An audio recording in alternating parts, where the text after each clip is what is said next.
এই জন্যই পুরুষের জন্য 4টা বরাদ্দ করছে বউ। কয়টা? প্রথমে আল্লাহ রাসূলের হাদিসে আসছে 4টা, এরপর আইছে 3টা, এরপর আইছে 2টা, এরপরে লাস্টে আইছে 1টা। দেখেন না আমাদের দেশে মালয়েশিয়াতে বউ মেয়ে আইয়া পড়ে, ইন্দোনেশিয়াতে আইয়া পড়ে, ওই কত দেশ থেকে আইসা পড়ে। তার কারণ কি জানেন? জানেন না।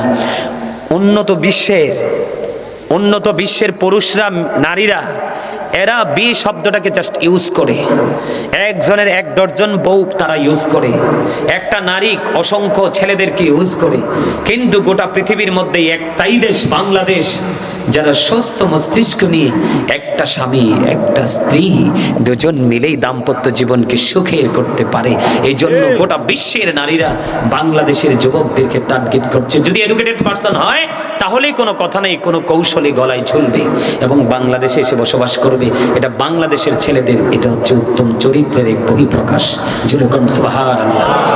এই শোনেন, আমি আপনাদেরকে বলো হুজুর আপনি যে বললেন বেয়াদব বউ, এখন ভালো বউ চিনবো কিভাবে? আল্লাহ রাসূল বলেছেন বিয়ে করার আগে ভালো করে যাচাই বাছাই করে নিবে। যদি বেনামাজি হয় আল্লাহ রাসূলকে চিনে না, যেটা ইসলামের রঙে রঙিন না, এটা যদি অপূর্ব সুন্দরী হয় রাসূল বলেছেন এটাকে কোনো ছেলে বিয়ে করো না। কি করো না? আর আরেকটা যদি কান কাটা বাদী দাসীও হয়, আল্লাহ রাসূলের ভালোবাসার দাবিদার, ইসলামের রঙে রঙিন, ওই কান কাটা বাদী দাসীও অনেক উত্তম ওই অপূর্ব কোটিপতির বেয়াদব কন্যার চাইতে। আপনারা মেয়েদেরকে দেখে শুনে ভদ্র পরিবার থেকে বউ করে আনবেন। আর মেয়ের বাবা কিন্তু খুব চালাক, ছেলে যেন কোনোদিন মেয়েকে ডিভোর্স দিতে না পারে। 5 লাখ বাজেট, কাবিন করে 15 লাখ। বিয়ে করতে গেলে কাবিন কম করবা, মনে রাখো। বড় লোকের ঘরে গরিবের মেয়ে বউ বানাই নিছে, বুঝছেন নি? তো নিছি যে তো বুঝিনি তো বড় লোকের বিরাট কারবার না। বউরে কানের, গলার, হাতের আংটি সব দিছে, বউ বানাই নিছে। বউ তো শ্বশুর বাড়ি যাইয়া সাইরো দিকে দেখা পুরা মাথা খারাপ। শ্বশুর বাড়ি গেলে আপনি যতই মেয়েকে ছোট বলেন, ওই বাড়ির বউ মেয়েকে কিন্তু বেকার খাওয়াবে না, ঠিক না? তা এখন শাশুড়ি দিছে কাজ, আধা ঘন্টার কাজ 2 ঘন্টা শেষ হয় না। ব্যাপার কি? বউয়ে কতক্ষণ হলে হাতের চুরি চায় আর কয় কি আসলাম কি হইলাম। কি কয়? কি আসলাম কি হইলাম। তুমি কাম করবো কখন? কানে হাত দিয়ে কয় কি আসলাম কি হইলাম। আবার গলায় দিছে তো বড় চেইন, জীবনে দেয় না, এটা ধরে আর কয় কি আসলাম কি হইলাম। শাশুড়ি কয় ব্যাপার কি? শ্বশুরের তো খবর টবর নাই, বউরারে বেশি আদর করে কিন্তু শ্বশুর, ঠিক না? আবার কিছু কিছু আছে ডিস্টার্ব, এগুলো দা আউটসাইড। শাশুড়ি কয় ব্যাপার কি? আধা ঘন্টার কাজ 1.5 ঘন্টাও শেষ হয় না। আসলে কারণটা কি? শাশুড়ি তো চালাক লোক, কয়েকটা কাজ করে দেখি। বৌমা বেড়াইতে টেড়াইতে যাইতে বড় বড় জিনিস পরে এগুলো খুলে ফেলো। চুরিও খুলে লাইছে, কানের জিনিসও খুলে লাইছে, বড় চেইনও খুলে লাইছে। আধা ঘন্টার কাজ তো 20 মিনিটে হয়ে যায়। আর হাতে চাই কতক্ষণ, কানে চাই কতক্ষণ, কিছু নাই। কই যেই আসলাম হেই হইলাম। কথা কি বুঝতে পারছেন? আরো জোরে। আল্লাহ রাসূল বলেছেন তোমার বিবি তোমার সাথে যতই প্রেমের বন্ধন তৈরি করুক না কেন, তুমি তো স্বামী, তোমার কাছে তার ভালোবাসা, তোমাকে সে এমনিতেই ভালোবাসবে। যদি তোমার মাকে সহ্য করতে না পারে, রাসূল বলেছেন এই বিবি তোমার প্রয়োজন নেই। মাকে কিন্তু কিছু বলতে পারবা না, বউকে তালাক দিয়ে দাও। এখন এই ডিজিটাল মন্ত্রীর কথায় তুমি মাকে আউট করে দাও, আর এই শয়তান নিয়ে ঘোরাঘুরি করো। এই মনে রাখবা, শাশুড়ির পায়ের নিচেও জামাইয়ের বেহেশত নাই, বউয়ের পায়ের নিচেও জামাইয়ের বেহেশত নাই। বেহেশত সবটা মিল্লা মায়ের পায়ের নিচে। একদিন এক ফকিন্নি ওই যে মাথায় করে করে শুটকি টুটকি চুরি টুরি বেছে না, রাস্তা দিয়ে, আমার চিনি আর কি, রাস্তা দিয়ে হাঁটে আর কয় হুজুর সারা জীবন দেখি শুধু হুজুররা আপনার এই মার কথা কয়, বাবার কথা কয়, শ্বশুর শাশুড়ির কথা কইতে পারে না। আমি কই খাইছে না, বিপদ তো, অন্যের কি সমাধান দেব? আল্লাহরে কই আল্লাহ কিরা কইতাম কইয়া দাও। তা আমি তারে কইলাম আপনি টেনশন করেন কি জন্য? আপনি এক জায়গায় শাশুড়ি কি হয়েছে, আরেক জায়গায় তো মা। কথা কন না? আরে আপনি জামাইয়ের বাইতে না শাশুড়ি, কিন্তু আপনার ছেলের মেয়ের কাছে তো আপনি মা, তাইলে আপনার মর্যাদা কমলো কই? এইটা বাদ দেন। কই আসলেই তো হুজুর। সুবহানাল্লাহ কন না? একদম সিরিয়াসলি বলছি, অনেক আগের কথা, প্রায় 5 থেকে 6 বছর হবে। পাকা রাস্তায় দাঁড় করাইছে আমার মহিলা। সম্মানিত উপস্থিতি, মা বাবা অত্যন্ত নিয়ামত, তাদের কলিজায় আগুন দেওয়া যাবে না। বুড়ো হয়ে গেলে যদি তারা না পারে কাপড় কেচে দিতে হবে। তারা যখন তোমার কাছে কিছু চাইবে, চাওয়া মাত্রই তুমি এনে দিতে হবে। মা বাবাকে খাওয়ার দাওয়ার আচার আচরণ কথাবার্তা কোনো দিক দিয়ে মা বাবার কলিজায় আগুন দেওয়া গেলে তোমার নামাজ রোজা হজ জাকাত সব ধ্বংস হয়ে যাবে। এই জন্যই পুরুষের জন্য 4টা বরাদ্দ করছে বউ। কয়টা? প্রথমে আল্লাহ রাসূলের হাদিসে আসছে 4টা, এরপর আইছে 3টা, এরপর আইছে 2টা, এরপরে লাস্টে আইছে 1টা। দেখেন না আমাদের দেশে মালয়েশিয়াতে বউ মেয়ে আইয়া পড়ে, ইন্দোনেশিয়াতে আইয়া পড়ে, ওই কত দেশ থেকে আইসা পড়ে। তার কারণ কি জানেন? জানেন না। উন্নত বিশ্বের পুরুষরা, নারীরা, এরা বি শব্দটাকে জাস্ট ইউজ করে। একজনের 1 ডজন বউ তারা ইউজ করে, একটা নারী অসংখ্য ছেলেদেরকে ইউজ করে। কিন্তু গোটা পৃথিবীর মধ্যে একটাই দেশ বাংলাদেশ, যারা সুস্থ মস্তিষ্ক নিয়ে একটা স্বামী একটা স্ত্রী দুজন মিলেই দাম্পত্য জীবনকে সুখের করতে পারে। এই জন্য গোটা বিশ্বের নারীরা বাংলাদেশের যুবকদেরকে টার্গেট করছে। যদি এডুকেটেড পারসন হয় তাহলেই কোনো কথা নেই, কোনো কৌশলে গলায় ঝুলবে এবং বাংলাদেশে এসে বসবাস করবে। এটা বাংলাদেশের ছেলেদের, এটা হচ্ছে উত্তম চরিত্রের এক বহিঃপ্রকাশ। যেরকম সুবহানাল্লাহ। এই শোনেন, আমি আপনাদেরকে বলো হুজুর আপনি যে বললেন বেয়াদব বউ, এখন ভালো বউ চিনবো কিভাবে? আল্লাহ রাসূল বলেছেন বিয়ে করার আগে ভালো করে যাচাই বাছাই করে নিবে। যদি বেনামাজি হয় আল্লাহ রাসূলকে চিনে না, যেটা ইসলামের রঙে রঙিন না, এটা যদি অপূর্ব সুন্দরী হয় রাসূল বলেছেন এটাকে কোনো ছেলে বিয়ে করো না। কি করো না? আর আরেকটা যদি কান কাটা বাদী দাসীও হয়, আল্লাহ রাসূলের ভালোবাসার দাবিদার, ইসলামের রঙে রঙিন, ওই কান কাটা বাদী দাসীও অনেক উত্তম ওই অপূর্ব কোটিপতির বেয়াদব কন্যার চাইতে। আপনারা মেয়েদেরকে দেখে শুনে ভদ্র পরিবার থেকে বউ করে আনবেন। আর মেয়ের বাবা কিন্তু খুব চালাক, ছেলে যেন কোনোদিন মেয়েকে ডিভোর্স দিতে না পারে। 5 লাখ বাজেট, কাবিন করে 15 লাখ। বিয়ে করতে গেলে কাবিন কম করবা, মনে রাখো, নাইলে কিন্তু বউরে থাপ্পড় দিবাও না। থাপ্পড় লেগে গেলেই দেখবা যে হে চেয়ারম্যান অফিসে বিচার বসাইছে, কারণ হের শক্তি আছে। কয়েন বইলে তো আমি কমু জামুগা, যাইলে কেমনে যাইবা? আমার মোহরানার টাকা 20 লাখ। মানে হে বাড়াই কইব কি? কইব মা গো আমার ভিটা বেচলে, পুকুর বেচলে, স্বর্ণ গয়না বেচলেও তো হবে না, 5 লাখ কি করবো? বউরে যে পিছন দিয়ে একটা পোষা দিবে, বউ আইয়া পড়ো। এটা আগের দিন, এরপরের দিন আরো হিংস্র হয়ে কাজ করবে। এজন্য পাগল হইও না সুন্দর দেখলে। আবার মেয়ে যাদের আছে, কি আছে, আরে সরি ছেলে যাদের আছে, মেয়ে বিয়ে দিবেন ছেলের কাছে, সে কিন্তু টিউবলাইটের মতো সুন্দর, এটা দেখেই কিন্তু পাগল হইয়েন না। আমার জীবনে দেখছি কালা জামাই গুলার কাছে মেয়েগুলা যত সুখী আছে, সুন্দর ছেলেদের কাছে, ম্যাক্সিমাম সুন্দর ছেলেদের কাছে মেয়েরা লাঞ্ছিত। কথা বলেন না কেন? এই জন্য 2 দিক থেকে আপনারা চিন্তা করবেন। আর আমরার বাবা মাদের ম্যাক্সিমাম বাবা মার ডাইন চোখটা কানা হুজুর। কোন চোখটা কানা? কথা বলেন না কেন? কোন চোখ কানা? ডান চোখ কানা। এই মেয়েরে আপনার পেন্সিল শু লাগাইয়া পাঠাই দিয়েছে শপিং কমপ্লেক্সে আপনার শপিং করার জন্য, আর ছেলেরই বিয়ে করবে বউ খুঁজে পর্দাশীল। কিও নাকি আমি ভুল বলছি? তোমার মেয়েরে তুমি ডিজিটাল বানাইলা, মানে আরেকজনের ঘরে যে যাইয়া তুমি নামাজি পর্দাশীল বউ খুঁজো, তোমার কি লজ্জা করে না? মনে রাখবেন প্রত্যেকটা ঘরে ঘরে বাবা মা যদি দায়িত্ব নিয়ে তাহলে সভ্য সন্তান তৈরি করে। মায়ের দুধ বাচ্চাটা মুখেও কেমন স্বাদ সেটা অনুভব করতে পারলো না, ঠিক কিনা বলেন? কথা বললে বলেন। একটা বাচ্চা কম পক্ষে 6 মাস পর্যন্ত অতিরিক্ত খাবার ছাড়া মায়ের দুধে পরিতৃপ্ত থাকে। আর মায়ের দুধের মধ্যেই রয়েছে অনেক বেশি রোগ প্রতিরোধ ক্ষমতা। কি তারে ইমরান নিতুন না তুই ডিস্টার্ব করিস, কথা কইলে মনে করবো আরে পছন্দ করছা, তাই সোজা ইন্দিন আমি হিন্দি চলে যাব। আলহামদুলিল্লাহ কোন? আসলে এগুলো কি আপনাদের জানা দরকার না? আরো জোরে বলেন না, জানা দরকার না? এবার আস্তে আস্তে করে বন্ধু দিন পার হয়ে গেল, বাবাকে ইনকাম করতে হবে হালাল, আর মাকেও রান্না করে দিতে হবে হালাল। 7 বছর যখন হবে তুমি তাকে নামাজের জন্য ডাকো,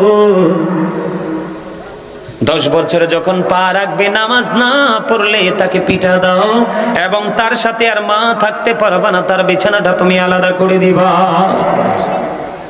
আল্লাহর হাবিব আরো বলেছেন আদিবু আওলাদাকুম আলা 3 খিসানি হুব্বি নাবিকুম ওয়া হুব্বি আহলি বাইতিহি ওয়া আলা কিরাআতিল কুরআন। আল্লাহ রাসূল বলেছেন মা বাবা যারা আপনাদেরকে বলি আমি সিম্পল বিষয়গুলো, আল্লাহ রাসূল বলেছেন তোমরা তোমাদের সন্তানদেরকে তিনটি বিষয় শিক্ষা দাও। কয়টি বিষয়? একটা হলো হুব্বি নবিকুম, রাসূল বলেছেন teach the love of the prophet, নবীর ভালোবাসা শিখাও। এরপরে বলেছেন হুব্বি আহলে বাইতিহি, টিচ ফ্যামিলি লাভ। তারপরে বলেছেন ওয়ালা কিরাতিল কোরআন, রাসূল বলেছেন কোরআন তেলাওয়াত শিখাও। Learn to recite the holy Quran. জোরে জোরে সুবহানাল্লাহ। এখন এই সমস্যাগুলো কি আপনারা কি আইনগুলো মানছেন নাকি ভঙ্গ করছেন? এই এই আইনগুলো না মানার কারণে আজকে সন্তানগুলো কি হয়ে যাচ্ছে? নষ্ট হয়ে যাচ্ছে। আপনার দায়িত্ব সন্তান নামাজ পড়বে কোন পোশাকটা পরে সেটার খেয়াল রাখা। আজান দিলে সন্তানটা কোথায় আছে, মসজিদে বা ঘরে নামাজ পড়ছে কিনা সেটা দেখা। ম্যাক্সিমাম ছেলেরা জাহান্নামী হবে বর্তমান সময়ের যেই অভিশপ্ত পোশাক জিন্স প্যান্টের কারণে। এখনকার ছেলেরা মাথা থেকে পা পর্যন্ত সকাল থেকে বিকাল পর্যন্ত আমি ইসলামের কোনো কর্ম খুঁজে পাই না তাদের কাছে। খাবার খায় দাঁড়াইয়া, প্রস্রাব করে দাঁড়াইয়া, সালাম কালাম তো নাই। এগুলোর জন্য দায়ী পিতামাতা। তাহলে বাবা মাকে দায়িত্বটা আমি একবারে সিম্পল করে বললাম, শুরু থেকে যদি আপনি কাদামাটিকে যেইভাবে আপনি ক্রিয়েট করবেন সেটা কিন্তু সেইভাবেই কি হবে। সম্মানিত উপস্থিতি, আর সন্তান যারা বড় হয়েছে তাদের কি কর্তব্য, পিতামাতার প্রতি দায়িত্ব রয়েছে। আল্লাহ রাব্বুল আলামিন বলেছেন ওয়া'বুদুল্লাহ ওয়া লা তুশরিকু বিহি শাইয়্যান ওয়া বিল ওয়ালিদাইনি ইহসানা। আল্লাহ ছাড়া আর কারো ইবাদত করিও না। কি করিও না? কথা কয় না। আল্লাহর সাথে কোন অভিযোগে শরীক করিও না। ওয়াবিল ওয়ালিদাইনি ইহসানা, মা বাবার সাথে মিষ্টি আচরণ, ভালো আচরণ, তাদের সাথে প্রেমময় বন্ধনে আবদ্ধ হয়ে যাও। এই জন্য আমি বলি সন্তান হিসেবে আপনাদের আমাদের সবার উচিত we should Obi our parents. আমাদের প্রত্যেকের উচিত আমাদের পিতামাতাকে মান্য করা। কেন বন্ধুরে আমার? এই কারণে মানতে হবে। আল্লাহর হাবিবকে প্রশ্ন করলেন, আল্লাহর হাবিব গো, নবী গো, আমার কাছ থেকে সবচেয়ে ভালো আচরণটা কে পাবে? নবীজি বললেন ক্বালা উম্মুকা, তোমার মা। আবার প্রশ্ন করলেন ক্বালা সুম্মা মান, তারপরে কে? নবীজি বললেন ক্বালা উম্মুকা, তোমার মা। আবার নবীজিকে প্রশ্ন করলেন ক্বালা সুম্মা মান, তারপরে কে? নবীজি বললেন ক্বালা উম্মুকা, তোমার মা। আবার প্রশ্ন করা হলো ক্বালা সুম্মা মান, তারপরে কে? রাসূল বললেন ক্বালা আবুকা, তোমার বাবা। তিনবার বলেছেন your mother, your mother, your mother. চতুর্থবার তিনি বলেছেন ইওর ফাদার। তিনবার বলেছেন মায়ের কথা। আল্লাহর হাবিব বলেছেন হতভাগাসী।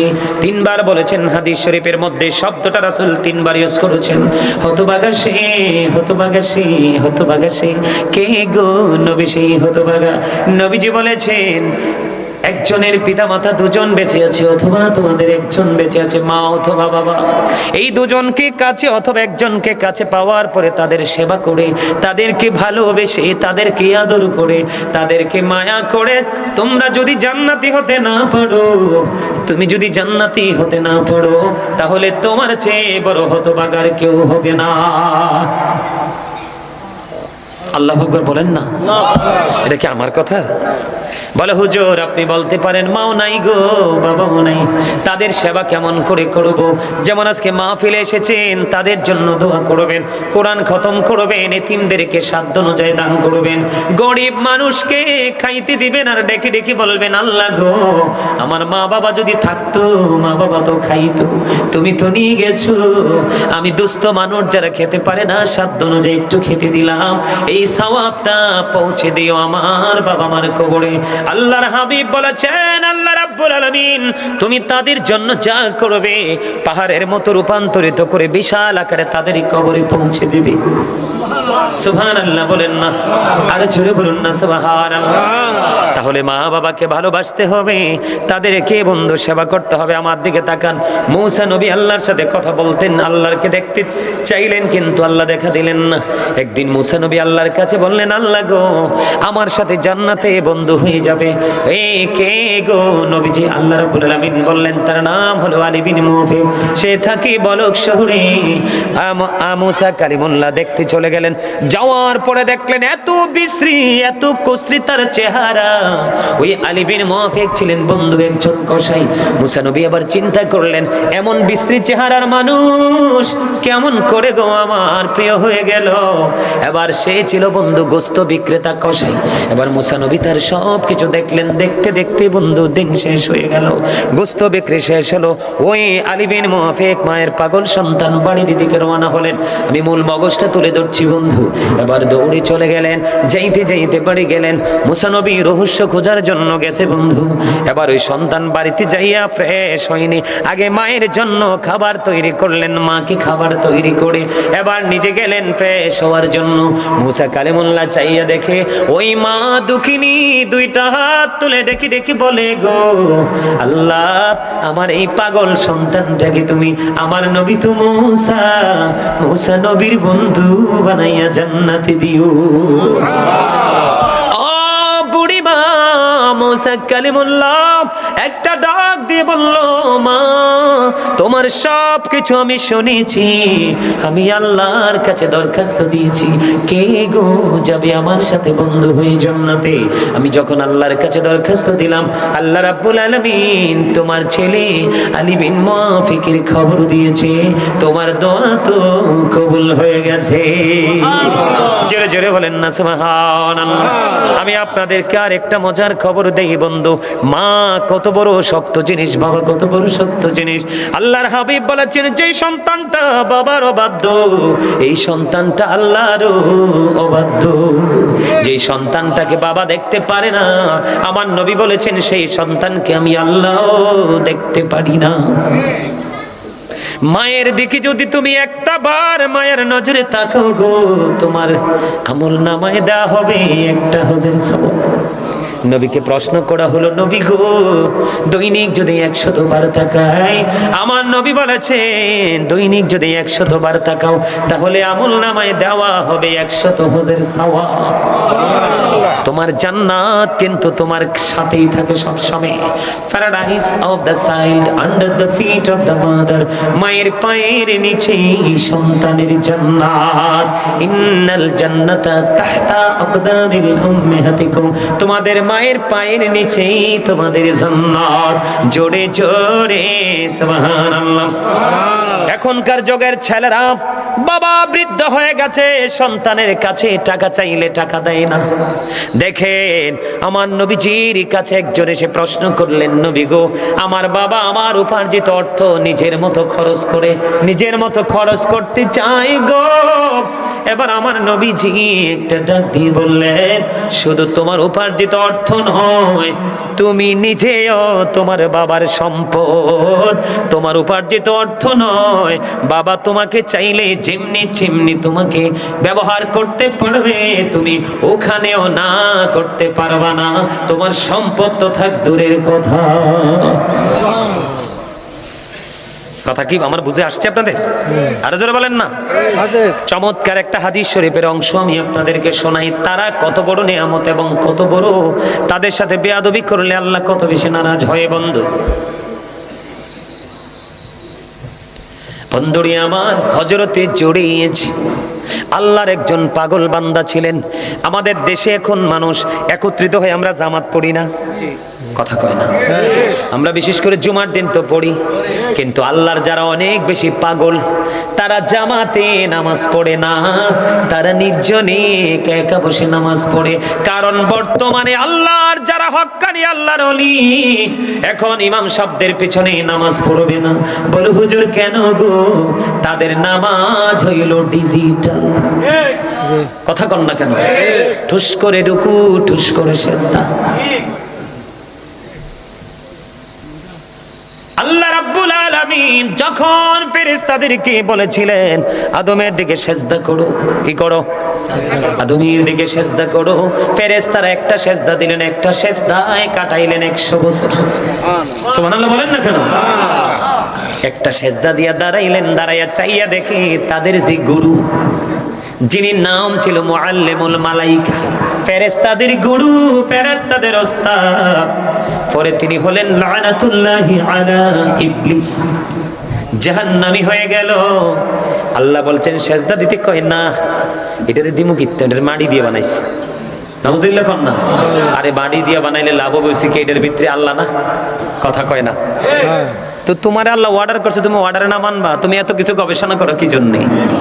ফেরেশতারা একটা সেজদা দিয়ে 100 বছর কাটিয়ে দিল, আর একটা আবার মাথা সেজদা থেকে উঠে চাইয়া দেখে যিনি গুরু ছিলেন তিনি শয়তান হিসেবে স্বীকৃত হয়ে গেছে।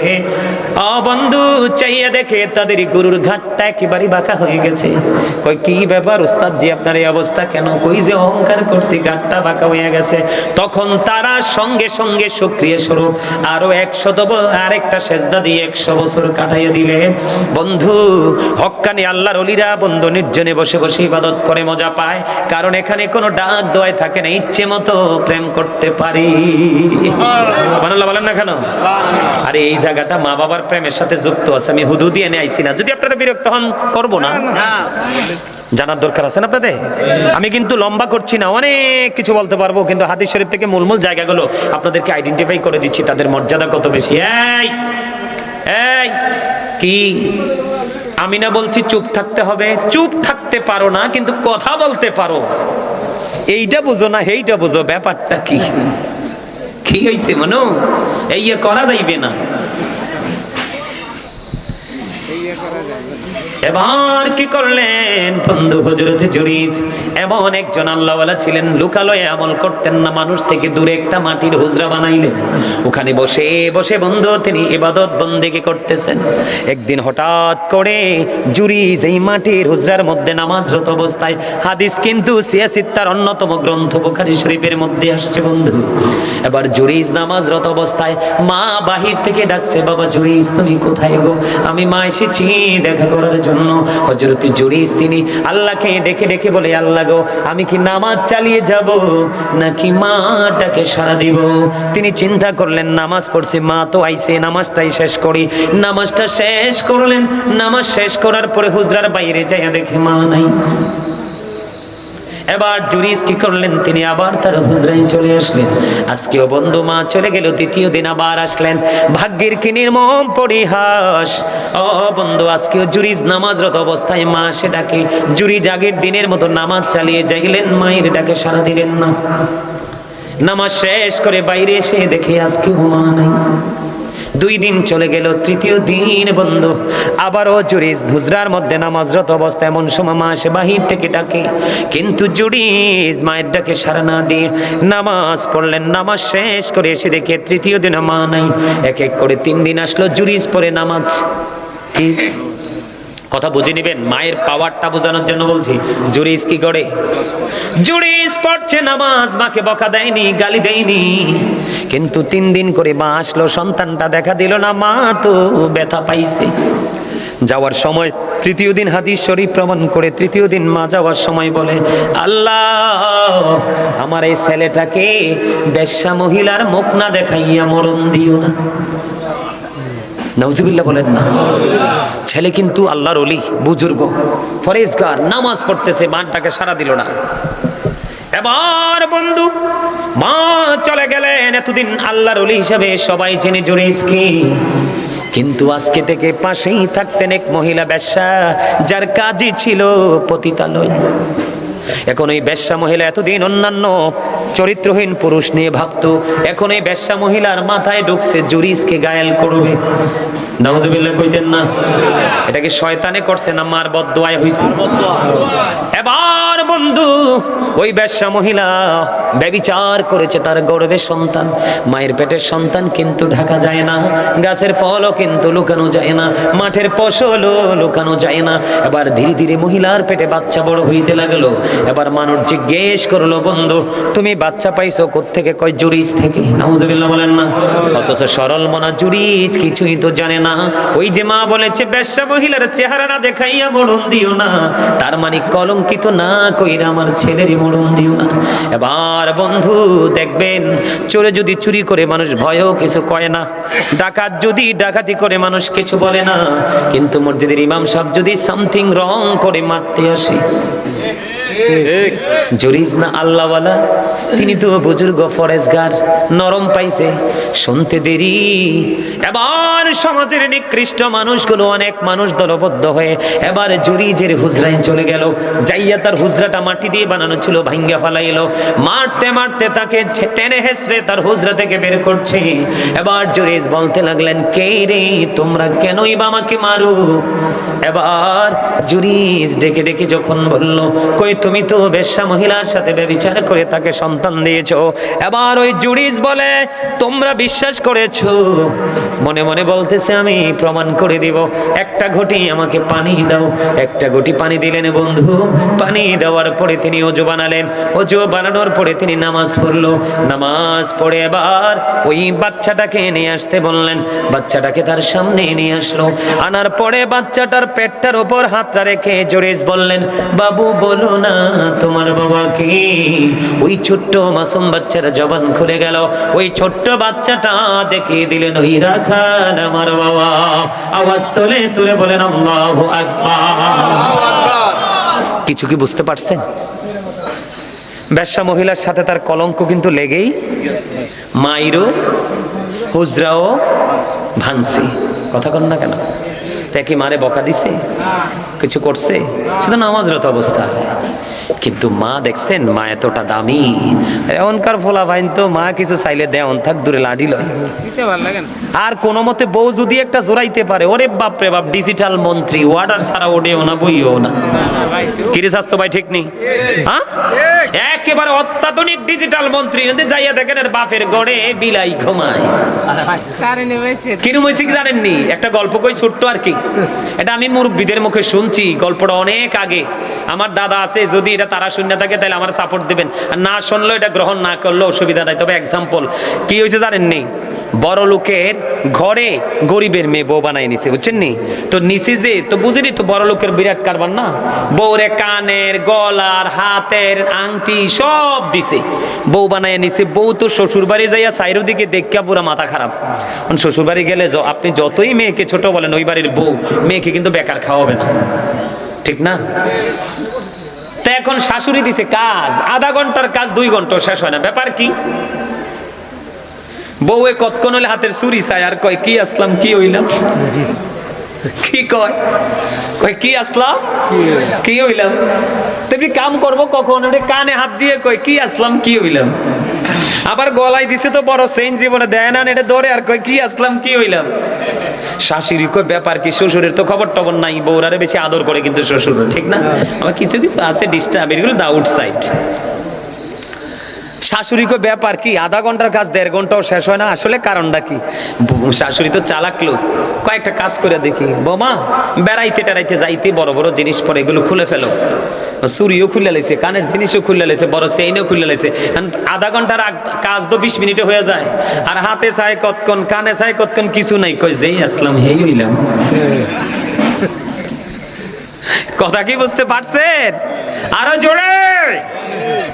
আল্লাহ রাসূল বলেছেন, তোমার বিবি তোমার সাথে যতই প্রেমের বন্ধন তৈরি করুক না কেন, তুমি তোর স্বামী, তোমার কাছে তার ভালোবাসা, তোমাকে সে এমনিতেই ভালোবাসবে। যদি তোমার মাকে সহ্য করতে না পারে, রাসূল বলেছেন এই বিবি তোমার প্রয়োজন নেই। মাকে কিন্তু কিছু বলতে পারবা না, বউকে তালাক দিয়ে দাও। এখন এই ডিজিটাল মন্ত্রীর কথায় তুমি মাকে আউট করে দাও, আর এই শয়তান নিয়ে ঘোরাঘুরি করো। এই মনে রাখবা, শাশুড়ির পায়ের নিচেও জামাইয়ের বেহেশত নাই, বউয়ের পায়ের নিচেও জামাইয়ের বেহেশত নাই। বেহেশত সবটা মিল্লা মায়ের পায়ের নিচে। একদিন এক ফকির নিয়ে, ওই যে মাথায় করে করে শুটকি টুটকি চুরি টুরি বেছে না, রাস্তা দিয়ে, আমার চিনি আর কি, রাস্তা দিয়ে হাঁটে আর কয়, হুজুর সারা জীবন দেখি শুধু হুজুররা আপনার এই মার কথা কয়, বাবার কথা কয়, শ্বশুর শাশুড়ির কথা কইতে পারে না। আমি কই, খাইছে না বিপদ তো, অন্যের কি সমাধান দেব? আল্লাহরে কই, আল্লাহ কিরা কইতাম কইয়া দাও। তা আমি তারে কইলাম, আপনি টেনশন করেন কি জন্য? আপনি এক জায়গায় শাশুড়ি কি হয়েছে, আরেক জায়গায় তো মা। কথা কন না? আরে আপনি জামাইয়ের বাড়িতে না শাশুড়ি, কিন্তু আপনার ছেলের মেয়ের কাছে তো আপনি মা, তাইলে আপনার মর্যাদা কমলো কই? এইটা বাদ দেন। কই আসলেই তো হুজুর। সুবহানাল্লাহ কন না? একদম সিরিয়াসলি বলছি, অনেক আগের কথা, প্রায় 5 থেকে 6 বছর হবে। পাকা রাস্তায় দাঁড় করাইছে আমার মহিলা। সম্মানিত উপস্থিতি, মা বাবা অত্যন্ত নিয়ামত। তাদের কলিজায় আগুন দেওয়া যাবে না। বুড়ো হয়ে গেলে যদি তারা না পারে কাপড় কেচে দিতে হবে। তারা যখন তোমার কাছে কিছু চাইবে, চাওয়া মাত্রই তুমি এনে দিতে হবে। মা বাবাকে খাওয়ার দাওয়ার আচার আচরণ কথাবার্তা কোনো দিক দিয়ে মা বাবার কলিজায় আগুন দেওয়া গেলে তোমার নামাজ রোজা হজ জাকাত সব ধ্বংস হয়ে যাবে। এই জন্যই পুরুষের জন্য 4টা বরাদ্দ করছে বউ। কয়টা? প্রথমে আল্লাহ রাসূলের হাদিসে আসছে 4টা, এরপর আইছে 3টা, এরপর আইছে 2টা, এরপরে লাস্টে আইছে 1টা। দেখেন না আমাদের দেশে মালয়েশিয়াতে বউ মেয়ে আইয়া পড়ে, ইন্দোনেশিয়াতে আইয়া পড়ে, ওই কত দেশ থেকে আইসা পড়ে। তার কারণ কি জানেন? জানেন না। উন্নত বিশ্বের পুরুষরা, নারীরা, এরা বি শব্দটাকে জাস্ট ইউজ করে। একজনের 1 ডজন বউ তারা ইউজ করে, একটা নারী অসংখ্য ছেলেদেরকে ইউজ করে। কিন্তু গোটা পৃথিবীর মধ্যে একটাই দেশ বাংলাদেশ, যারা সুস্থ মস্তিষ্ক নিয়ে একটা স্বামী একটা স্ত্রী দুজন মিলেই দাম্পত্য জীবনকে সুখের করতে পারে। এই জন্য গোটা বিশ্বের নারীরা বাংলাদেশের যুবকদেরকে টার্গেট করছে। যদি এডুকেটেড পারসন হয় তাহলেই কোনো কথা নেই, কোনো কৌশলে গলায় ঝুলবে এবং বাংলাদেশে এসে বসবাস করবে। এটা বাংলাদেশের ছেলেদের, এটা হচ্ছে উত্তম চরিত্রের এক বহিঃপ্রকাশ। যেরকম সুবহানাল্লাহ। এই শোনেন, আমি আপনাদেরকে বলি, বলো হুজুর আপনি যে বললেন বেয়াদব বউ, এখন ভালো বউ চিনবো কিভাবে? আল্লাহ রাসূল বলেছেন বিয়ে করার আগে ভালো করে যাচাই বাছাই করে নিবে। যদি বেনামাজি হয় আল্লাহ রাসূলকে চিনে না, যেটা ইসলামের রঙে রঙিন না, এটা যদি অপূর্ব সুন্দরী হয় রাসূল বলেছেন এটাকে কোনো ছেলে বিয়ে করো না। কি করো না? আর আরেকটা যদি কান কাটা বাদী দাসীও হয়, আল্লাহ রাসূলের ভালোবাসার দাবিদার, ইসলামের রঙে রঙিন, ওই কান কাটা বাদী দাসীও অনেক উত্তম ওই অপূর্ব কোটিপতির বেয়াদব কন্যার চাইতে। আপনারা মেয়েদেরকে দেখে শুনে ভদ্র পরিবার থেকে বউ করে আনবেন। আর মেয়ের বাবা কিন্তু খুব চালাক, ছেলে যেন কোনোদিন মেয়েকে ডিভোর্স দিতে না পারে। 5 লাখ বাজেট, কাবিন করে 15 লাখ। বিয়ে করতে গেলে কাবিন কম করবা, মনে রাখো, নাইলে কিন্তু বউরে থাপ্পড় দিবাও না। থাপ্পড় লেগে গেলেই দেখবা যে হে চেয়ারম্যান অফিসে বিচার বসাইছে, কারণ হের শক্তি আছে। কয়েন বইলে তো আমি কমু জামুগা, যাইলে কেমনে যাইবা? আমার মোহরানার টাকা 20 লাখ। মানে হে বাটাই কইব কি? কইব মা গো আমার ভিটা বেচলে, পুকুর বেচলে, স্বর্ণ গয়না বেচলেও তো হবে না, 5 লাখ কি করবো? বউরে যে পিছন দিয়ে একটা পোষা দিবে, বউ আইয়া পড়ো। এটা আগের দিন, এরপরের দিন আরো হিংস্র হয়ে কাজ করবে। এজন্য পাগল হইও না সুন্দর দেখলে। আবার মেয়ে যাদের আছে, কি আছে, আরে সরি ছেলে যাদের আছে, মেয়ে বিয়ে দিবেন ছেলের কাছে, সে কিন্তু টিউবলাইটের মতো সুন্দর, এটা দেখেই কিন্তু পাগল হইয়েন না। আমার জীবনে দেখছি কালা জামাই গুলার কাছে মেয়েগুলা যত সুখী আছে, সুন্দর ছেলেদের কাছে, ম্যাক্সিমাম সুন্দর ছেলেদের কাছে মেয়েরা লাঞ্ছিত। কথা বলেন না কেন? এই জন্য 2 দিক থেকে আপনারা চিন্তা করবেন। আর আমরার বাবা মাদের ম্যাক্সিমাম বাবা মার ডাইন চোখটা কানা হুজুর। কোন চোখটা কানা? কথা বলেন না কেন? কোন চোখ কানা? ডান চোখ কানা। এই মেয়েরে আপনার পেন্সিল শু লাগাইয়া পাঠাই দিয়েছে শপিং কমপ্লেক্সে আপনার শপিং করার জন্য, আর ছেলেরই বিয়ে করবে বউ খুঁজে পর্দাশীল। কিও নাকি আমি ভুল বলছি? তোমার মেয়েরে তুমি ডিজিটাল বানাইলা, মানে আরেকজনের ঘরে যে যাইয়া তুমি নামাজি পর্দাশীল বউ খুঁজো, তোমার কি লজ্জা করে না? মনে রাখবেন, প্রত্যেকটা ঘরে ঘরে বাবা মা যদি দায়িত্ব নিয়ে সভ্য সন্তান তৈরি করে, প্রত্যেকটা ঘরে অটোমেটিক্যালি ভদ্র জামাই চলে আসবে।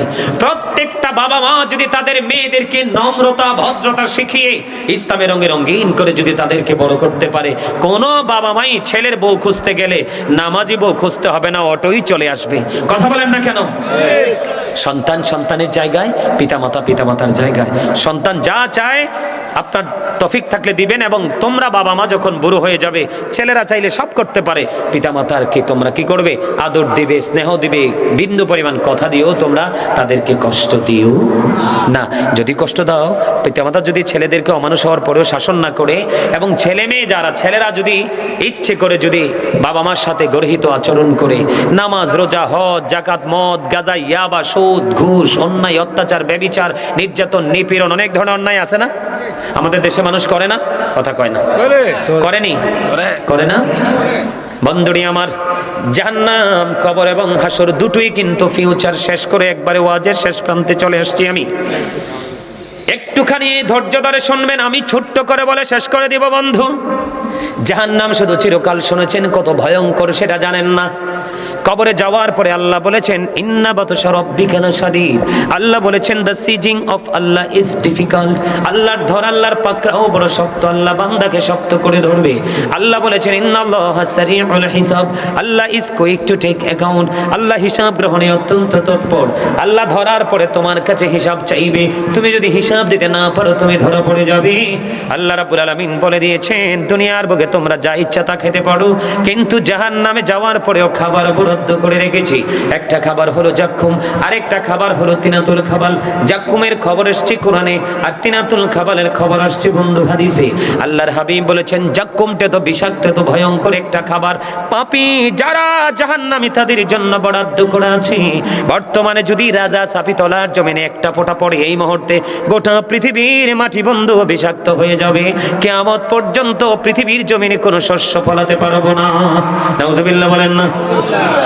আরেকটা খাবারের খবর আসছে হাদিস শরীফে, সেটার নাম হলো তিনাতুল খাবাল। আমার নবীকে প্রশ্ন করা হলো ইয়া রাসূলুল্লাহ এই তিনাতুল খাবালটা কি গো নবী? আমার নবী বলেছেন এই তিনাতুল খাবালটা হলো আরেকটা জাহান্নামের নিংড়ানো রক্তপুঁজ। কন্যা নাউজুবিল্লাহ, রক্তপুঁজ খাইতে দিবে, খেতে হবে। সবচেয়ে কবরে সবচেয়ে কম আযাব হবে আগুনের একজোড়া জুতা পড়াইয়া দিবে, মাথার মগজটা গরুর গোস্তের পাতিলের মতো টকবক করে উঠতে থাকবে। আল্লাহ রাসূল বলেছেন অনেকে ঘামের মধ্যে ডুবে থাকবে, দুর্গন্ধ, বাঁচার মতো কোনো রাস্তা থাকবে না। আমি পরে আসছি। আগুন, এই পৃথিবীর আগুন মনে করছেন? হযরত আবু হুরায়রা রাদিয়াল্লাহু তাআলা আনহু থেকে হাদিস কানা বর্ণিত, আমার নবী বলেছেন জাহান্নামের আগুনকে 1000 বছর আল্লাহ তাপ দিয়েছেন, আগুনের রং হয়ে গেল বন্ধু লাল। আল্লাহ কই এটাও হবে না, আরো 1000 বছর বন্ধু তাপ দিয়েছেন, রং হয়ে গেছে বন্ধু সাদা। আরো 1000 বছর তাপ দিয়েছে বন্ধু রে, আগুনের রং হয়ে গেছে বন্ধু কালো। এই 3000 বছর উত্তপ্ত করে আগুনটাকে বরাদ্দ করে রেখেছে শুধু মুসলমান নামী মুনাফিকদেরকে, ফাসিকদেরকে আগুনে পোড়ানোর জন্য। জোরে জোরে কন্না নাউজুবিল্লাহ। পৃথিবীর বুকে প্রাণীর তৃষ্ণা লাগলে মানুষ ঠান্ডা পানি খোঁজে। এখন মোটর বা টিউবওয়েলের পানিও তার তৃষ্ণা মেটে না। ডাক্তার সাহেবরা কিন্তু সব সময় বলে অতিরিক্ত ঠান্ডা খেও না, অতিরিক্ত ঠান্ডা পানি দিয়ে গোসল করো না, ঠিক নি বলেন ডাক্তার সাহেব? কিন্তু আমাদের মানুষ পরিশ্রম করতে করতে এত বেশি ক্লান্ত হয়ে যায়, তারা পানি বন্ধু গরম পানি খেতে পারবে না, ফ্রিজের পানি মিশিয়ে দিলে একটু মজা পায়, তাই না? কিন্তু বন্ধু তুমি যদি জাহান্নামী পাপী হও রে, তুমি যখন পানির তৃষ্ণায় যখন তোমার কলিজাটা খা খা করবে, ফেটে যাবে রে, তখন তোমার জন্য উত্তপ্ত গরম পানি ঢেলে দেওয়া হবে। মাথা দিয়ে ডালতে দেরি, পেটের মধ্যে ঢুকবে। হাদিস শরীফের মধ্যে এসেছে 2 রানের মধ্যখান দিয়ে লিকুইড হয়ে ওই ম্যাঙ্গো জুসের মতো তোমার ভিতরের সবগুলো পার্টস বন্ধ বের হতে থাকবে। জোরে জোরে নাউজুবিল্লাহ। পারবেন সহ্য করতে? আরো জোরে। দুঃখজনক হলেও বন্ধু সত্য, এত ভয়ঙ্কর এত প্রতিকূল অবস্থা তোমার জন্য তৈরি হবে, কিন্তু তৈরি হওয়ার পরে তোমার জন্য দুঃখজনক খবর। আল্লাহ বলেছেন লা ইয়ামুতু, আর মরতে পারবে না। আল্লাহ বলেছেন ফিহা ওয়ালা ইয়াহইয়া, বাঁচতেও পারবে না। আল্লাহ বলেছেন ওমা হুমান হাবিবিন, সেখান থেকে আর পালাইয়া যাইতে পারবে না। বাঁচার সুযোগ নাই, মরার সুযোগ নাই, পালিয়ে যাওয়ার কোনো সুযোগ নাই। বলো হুজুর আমি তো লজ্জা পাই, আপনারা দুনিয়ার কত শপিং মল যেখানে সিসি ক্যামেরা লাগায় আপনারা ভয় পান, পান কি পান না? আরো জোরে কন্যা, পান কি পান না? আরো জোরে, পান কি পান না? ভয় পান, কিন্তু নিজের 2 কাঁধে যে 2টা সিসি ক্যামেরা আছে সেগুলোর খবর কি রাখছেন? এই যে আমি প্রথমে এসে কোরআন শরীফটা খুলেছি আমি সেই আয়াত ধরে আলোচনা করার জন্য। বন্ধুরে আমার, আল্লাহ রাব্বুল আলামিন তিনি বলে দিয়েছেন ওয়া ইদাল কুবুরু বুসিরাত আলিমাত নাফসুম মা কদ্দামাত ওয়া আখরাত। আল্লাহ রাব্বুল আলামিন বলে দিয়েছেন কবরটা যখন উন্মুক্ত হয়ে যাবে, ওপেন হয়ে যাবে, তোমরা প্রত্যেকেই দেখতে পারবে, জানতে পারবে কে কি করেছো আর কি করনি। তার মানে আপনি আমি আমরা সব দেখতে পাবো। জীবনে কি করেছি আর করি কি করিনি। আপনি কি তাহলে কোনো দিক দিয়ে বাঁচার কোনো সুযোগ আছে? বাঁচার যেহেতু কোনো সুযোগ নাই, এই জন্য আমি আজকে আলোচনায় হেডলাইন দিয়েছি আইয়ুহাল্লাযীনা আমানু ও আনফুসাকুম ও আহলিকুম নার। আল্লাহ বলেছেন O believers save yourself and your families from the fire. আল্লাহ ইমানদারকে ডেকে বলেছেন তুমি জাহান্নাম থেকে বাঁচো এবং তোমার পরিবারকেও জাহান্নাম থেকে বাঁচাও, আওলাদকে জাহান্নাম থেকে বাঁচাও। এই জন্য শুরুতে বলেছে রাসূল বাচ্চা জন্মগ্রহণ করার পরে যেই যে কাজগুলো করতে হবে সেটি করো, তোমার বাচ্চাটা এমনিতেই মানুষ হয়ে যাবে। তুমি বাচ্চাকে ডাকতে হবে না, বাচ্চা বড় হয়ে অটোই তোমার খবর রাখবে। কথা কন না কেন? গতকালকে যেখানে মাহফিলে ছিলাম, এই ছেলেটার নাম হলো জামাল, থাকে ফ্রান্সে অসুস্থ। তার বাবা নাকি আমার অনেক বড় ভক্ত ছিলেন, আমার জিকির বেশি পছন্দ করতেন। এখন এই ছেলে এই বছর প্রথম বার্ষিক ওয়াজ দোয়ার আয়োজন করলেন এবং গতকালকে আমার জবান দিয়ে বন্দে মাহফিলটা চিরদিন যতদিন বেঁচে থাকবে বাবার আত্মার মাগফিরাতের জন্য বাৎসরিক প্রোগ্রাম হিসেবে ঘোষণা করা হয়েছে। ওই বাচ্চাকে যে ট্রেনিং দিয়েছে, সন্তানের ট্রেনিং প্রাপ্ত হয়ে সেই ট্রেনিং এর রেজাল্টটা উল্টো পিতা মাতার হাতে তুলে দিচ্ছেন। আপনারা তো এখন ছেলে হইলে মনে করেন সোনার হরিণ আইছে, আর মেয়ে হইলে মনে করেন নিকৃষ্ট জানোয়ার আপনার কোলে আইছে। কথা কন না কেন? আর মুসা নবী আল্লাহরে প্রশ্ন করলো, আল্লাহ আপনি খুশি হইলে কি করেন? আল্লাহ কয় আমি বাবা মার কোলে পাঠাই দেই কন্যা সন্তান। আরো যদি খুশি হন কয় তাহলে পৃথিবীতে বৃষ্টি দেই। আরো যদি খুশি হন তাহলে কি করে কারো বাড়িতে পাঠাই দিই মেহমান। আমরা এমন এমন মুসলমান, তিনটা রহমত তিনটা পাইলে আমরা বিরক্ত। মেহমান হলে তো টেনশনে বেড়ে যায়, টাকা খরচ হইব, বাজারে যাওয়া লাগবে। জি হইলে মনে করে হারে 5 লাখ লাগবো, তুমি তো যদি আলহামদুলিল্লাহ কইতে আল্লাহ দেখতা 5 লাখ নি জি খাওয়াইয়া পড়াইয়া স্কুল টিস্কুল মাদ্রাসা শেষ করে আরো থাকতো। কথা কন। আর বৃষ্টি যদি একদিনের জায়গায় 2 দিনে, আসমান কি হুরকি হইয়ে গেছে নি? কয় না অনেকে, আমি শুনছি তো। অথচ এগুলো আল্লাহর রহমত। সম্মানিত উপস্থিতি, যদি আপনি আমি বাঁচতে চাই এবং বাঁচাতে চাই তাহলে আপনাকে প্রেম করতে হবে আল্লাহ এবং আল্লাহর হাবিবের সাথে। তবে আল্লাহকে তো পাবো না, আল্লাহ রাসূলের কাছে যেতে হবে। রাসূলকেও তো পাবো না, পাবো কাকে? আমাদের আপনার আমার মাঝে যে হক্কানে আলেম, হক্কানে আল্লাহর ওলিরা আছে, তাদের সাথে মিশলে রাসূল পাওয়া যাবে। রাসূলকে পেলেই আল্লাহ ওটো আপনার আমার আপন হয়ে যাবে। এক ব্যক্তি প্রশ্ন করলেন, রাসূল গো কিয়ামত কখন হবে? রাসূল বললেন তুমি কিয়ামতের জন্য কি প্রস্তুতি নিয়েছো? তিনি বললেন, নবী আমি কিয়ামতের দিনের জন্য কোনো প্রস্তুতি নিতে পারিনি, তবে আল্লাহ এবং আল্লাহ রাসূলকে ভালোবাসি। রাসূল বললেন তুমি যাকেই ভালোবাসো তার সাথেই হবে তোমার হাসর। ওয়াজ শেষ, আর ওয়াজ করব না। 5 ওয়াক্ত নামাজ পড়বেন, হালাল পথে রোজগার করবেন, মা বাবার সাথে ভালো আচরণ করবেন, বেশি বেশি করে আল্লাহকে ভয় করবেন, কবর হাসরকে ভয় করবেন এবং জীবনের প্রতিটা মুহূর্ত ইসলামের রঙে রঙিন করে চলার চেষ্টা করবেন। কারণ Islam is not only a religion but also complete code of life. আপনার আমার পরিপূর্ণ এবং পূর্ণাঙ্গ জীবন ব্যবস্থা রয়েছে কোথায়? ইসলামের মধ্যে। সম্মানিত উপস্থিতি, আপনারা যাবেন না আমি জিকির করব, মিলাদ পড়ব, কিয়াম করব, মুনাজাত দেব, তাবারুক আছে না? আপনাদের তাবারুক আছে। আমি যখন দাঁড়াবো, রাসূলকে যখন সালাম দিব, দাঁড়িয়ে সালাম দিব, তখন